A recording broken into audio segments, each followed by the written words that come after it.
আসসালামু আলাইকুম। ক্লাস 4 ইংরেজি unit 3 activity 4.1 fill in the blanks with correct preposition নিয়ে আলোচনা করব। এর আগে অ্যাক্টিভিটি 3.1 এর ল্যাঙ্গুয়েজ ফোকাসে প্রিপোজিশন সম্বন্ধে আমি তোমাদেরকে শিখিয়েছি।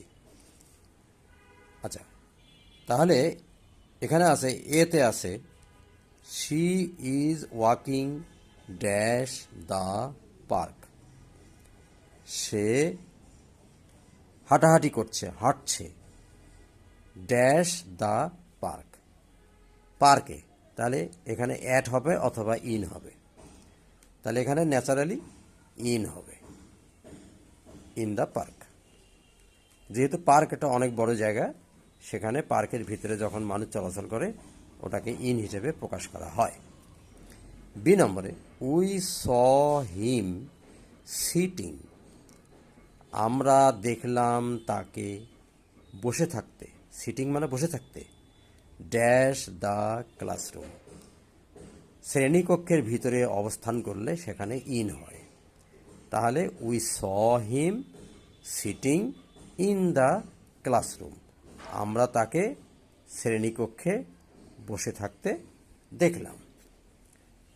আচ্ছা, সি নম্বরে the train is waiting dash the station. The train মানে রেলটি, ট্রেনটি, ইজ ওয়েটিং অপেক্ষা করছে, দাঁড়িয়ে আছে, ড্যাশ দ্য স্টেশন। এখানে কোন প্রিপোজিশন হবে? স্টেশনে দাঁড়িয়ে থাকে, স্টেশন ছোটো জায়গা, এখানে ছোটো জায়গায় দাঁড়িয়ে থাকলে অ্যাট হবে। আচ্ছা, তারপরে ডি নম্বরে my brother lives dash Kapasia dash Gazipur. আমার ভাই বাস করে ড্যাশ কাপাসিয়া। কাপাসিয়া একটা ছোট জায়গা, আর ড্যাশ গাজীপুর, গাজীপুর। তাহলে গাজীপুরের কাপাসিয়া, গাজীপুর একটা জেলার নাম। তাহলে গাজীপুরের আগে সাধারণত ইনই হবে, ন্যাচারালি ইন হবে। আর গাজীপুরের কাপাসিয়া জায়গাটা ছোট, তাহলে সেখানে হবে অ্যাট। তাহলে মাই brother leaves at Kapasia in Gazipur. তাহলে তোমরা নিশ্চয়ই বুঝতে পেরেছ। আচ্ছা, ই নম্বরে লেটাস মিট। চলো সাক্ষাৎ করি, বা লেটস মিট, চলো সাক্ষাৎ করি, দেখা করি, ড্যাশ 5 PM। তাহলে তোমরা জানো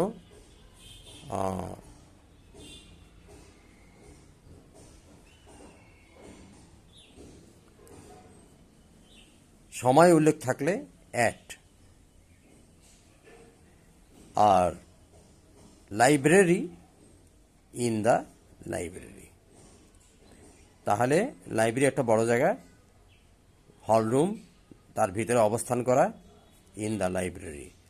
তাহলে তোমরা এই কটা প্রিপোজিশন অ্যাক্টিভিটি 4.1-এ নিশ্চয়ই শিখতে পেরেছ।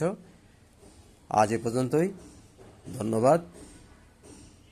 খোদা হাফেজ।